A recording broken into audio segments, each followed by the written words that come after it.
Hello Govinda. হ্যাঁ sir, Govinda. কোথায় আছিস রে তুই? স্যার, আমার 10-10টা ফিনাইলের টাকা কোথায়? স্যার ফিনাইল স্যার আমি তোর কোনো কথা শুনতে চাই না। দুটো। তুই আগে অফিসে আয়। আজকে তোর নাতি বিয়ে দেখিয়েই ছাড়বো আমি। হ্যাঁ স্যার, ফিনাইল দুটো বিক্রি হয়েছিল। আমি তোর কোনো কথা শুনতে চাই না, তুই আজকে আয়। হ্যাঁ, আমি এক্ষুনি আসছি স্যার। এক্ষুনি আয় তুই। আসছি স্যার, আসছি।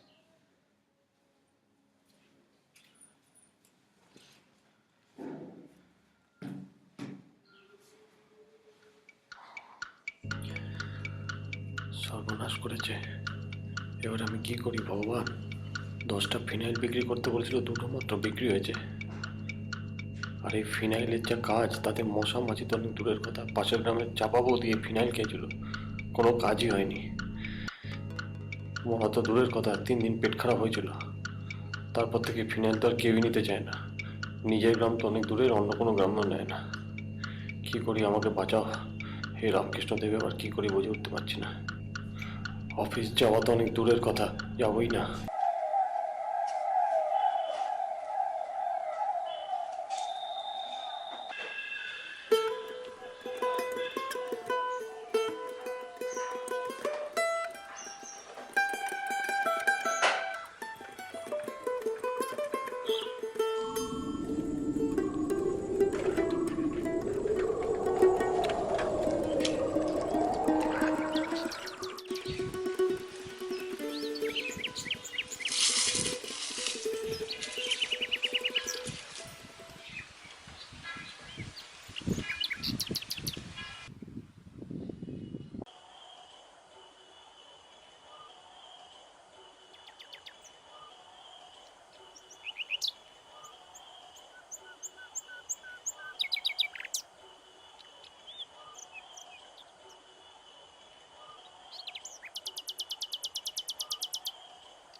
কিরে তুই এখন এখানে ঘুমাচ্ছিস? আমার ফিনাইলের টাকা কোথায়? টাকা?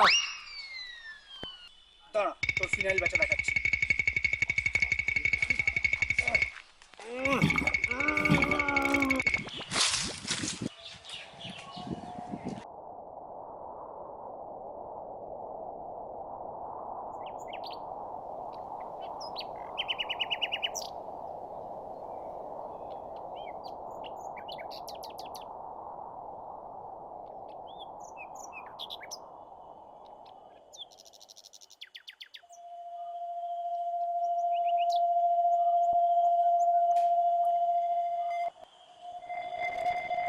গোবিন্দ, ও গোবিন্দ।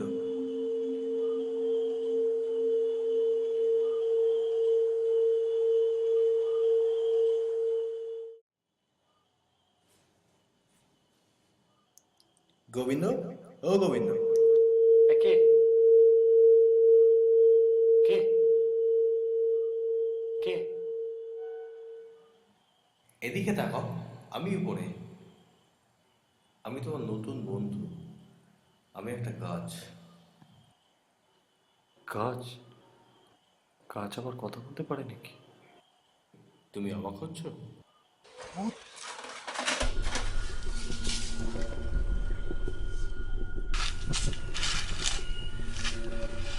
ভয় পেও না গোবিন্দ, আমি তোমার কোনো ক্ষতি করব না।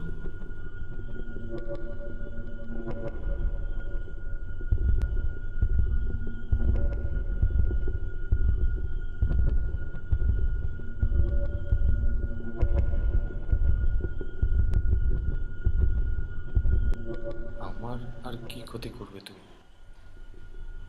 আমার যা ক্ষতি হওয়ার তো রোজই হয়। আচ্ছা তাহলে একটু বসো, একটু গল্প করি দুজন। গল্প করব তোমার সাথে?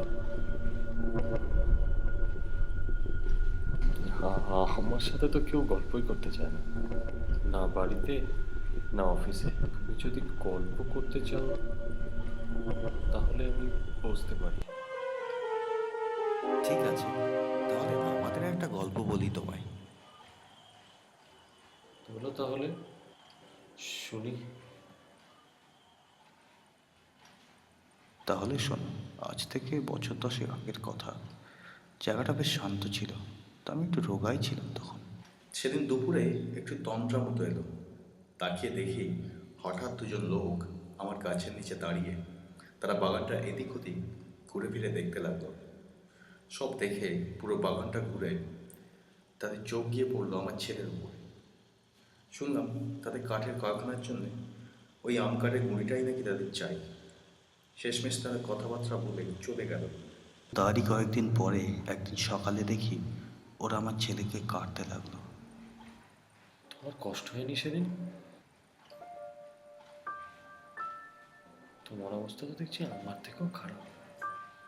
তা কষ্ট হলে আর কি করব বলো, আমাদের জীবনটা তো এমনই, আমরা শুধু দাঁড়িয়ে থাকতেই জানি। থাক ওসব কথা, এবার তোমার গল্প শুনি। আমার গল্প?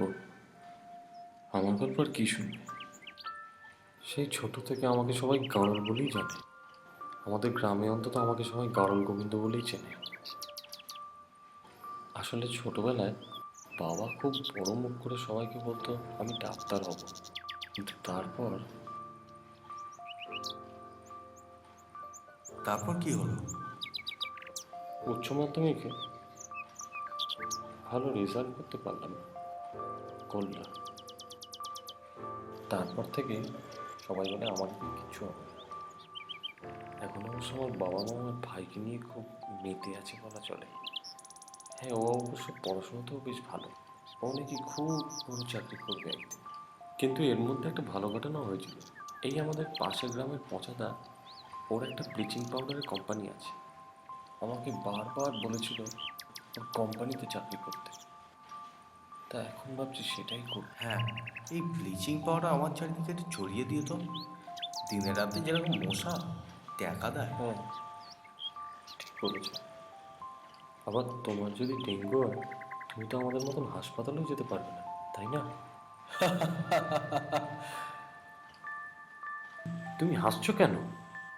না না, সেই কিছু না, সে আমাদের অনেক রোগী হয়, তুমি বুঝবে না। তুমি দেখছি সত্যিই গাড়ল। কি? আমি গাঁড়ল? তুমিও আমাকে গাঁড়ল বললে? যাও, আজকের পর থেকে আমি কোনোদিন আসবো না। এই গোবিন্দ রাগ করলে?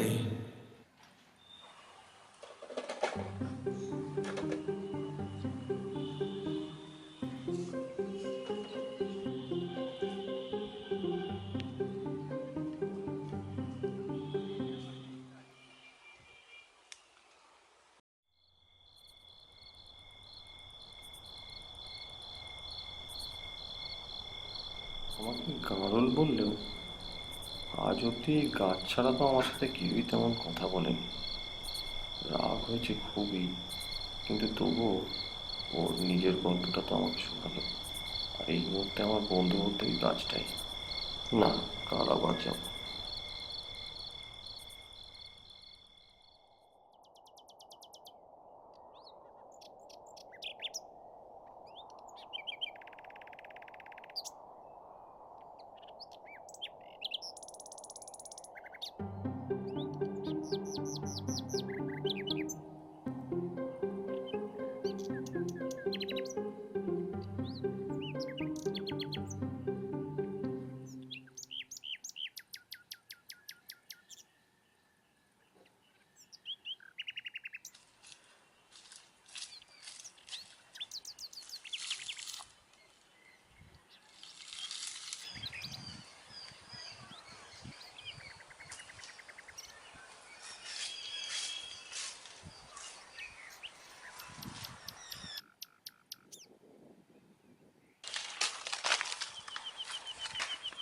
এটা কি হলো?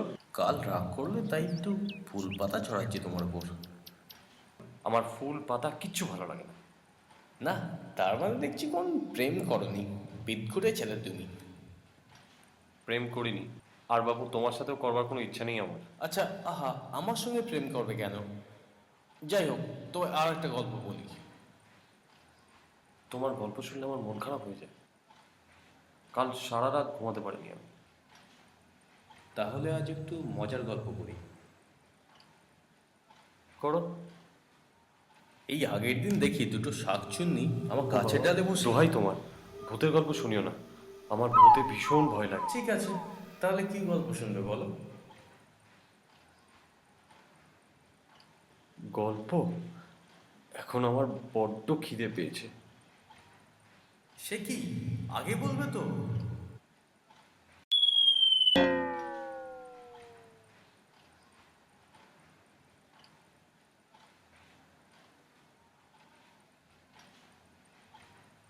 ছোটবেলায় আম খেতে খুব ভালোবাসতাম, লেবুর পাতা বাটা আর লবণ দিয়ে। হে হে হে হে হে হে হে হে। কিন্তু এই সময় তোমার কাছে আম এলো কোত্থেকে? ওটা আমার রহস্য, ওটা তোমায় বলবো না। বুঝলো।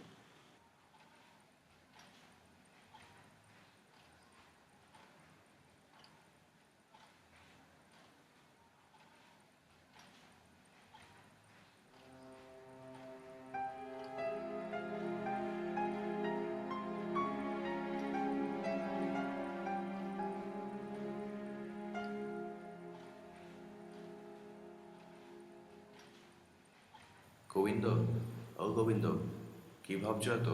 হ্যাঁ, হ্যাঁ, হ্যাঁ। ও কিছু না। যেটা ভাবছিলে সেটা করা অত সহজ নয়। তুমি বুঝলে আমি কি ভাবছিলাম? তুমি বুঝতে পারলে? তুমি তো আত্মহত্যা করার কথা ভাবছো। আমি সব জানি। কেন ভাবছো এরকম? তাছাড়া আর কী বা করি বলো? বাবা মা ভাই সবার সাথেই তো সম্পর্কটা খারাপ হয়ে গেছে। আমায় দিয়ে কোনো কাজই হয় না। যাও বা একটা চাকরি ছিল, ফিনাইলগুলো বিক্রি না করতে পেরে সেটাও চলে গেল। আর আমার বেঁচে থেকে কি হবে? আর বেঁচে থাকার কোনো ইচ্ছাই নেই আমার। তাহলে তোমার একটা চাকরির খুবই দরকার না? খুব দরকার গো, না হলে আমার বাড়িতে আর মান সম্মান থাকবে না। গোবিন্দ, আমি যদি তোমার চাকরি থেকে আরো বেশি কিছু দিই? না না, আমার বেশি কিছু লাগবে না, ওই একটা চাকরি হলেই হবে। আচ্ছা ঠিক আছে, আমি যদি তোমার একটা ব্যবস্থা করে দিই, তুমি একটা কাজ করে দেবে আমার? হ্যাঁ দেব,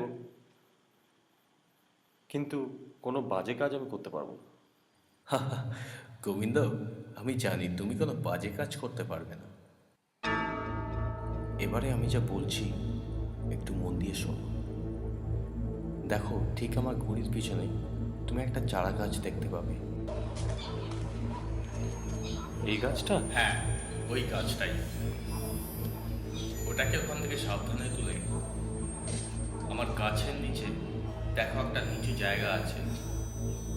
ঠিক ওই জায়গা থেকে 15 পা হেঁটে যেখানে বলবো সেখানে ওকে পুঁতে দাও।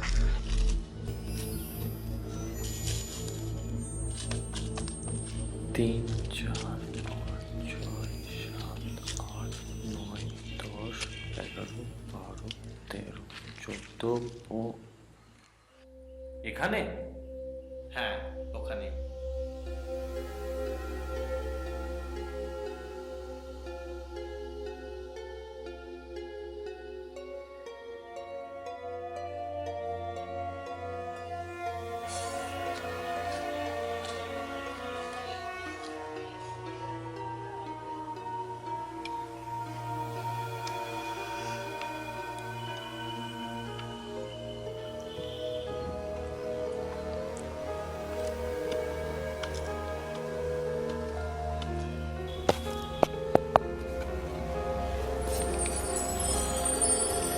হ্যাঁ, এই আবার কি?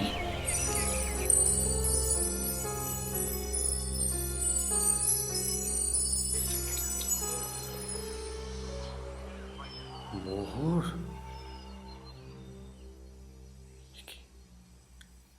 এটা কার? তোমায় যেটা করতে বলা হয়েছে সেটা তুমি করেছো এখনো?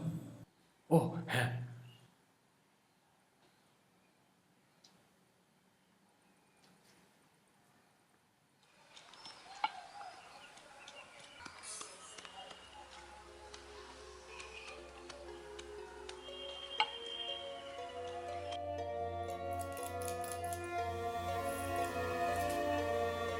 এটার কি করব?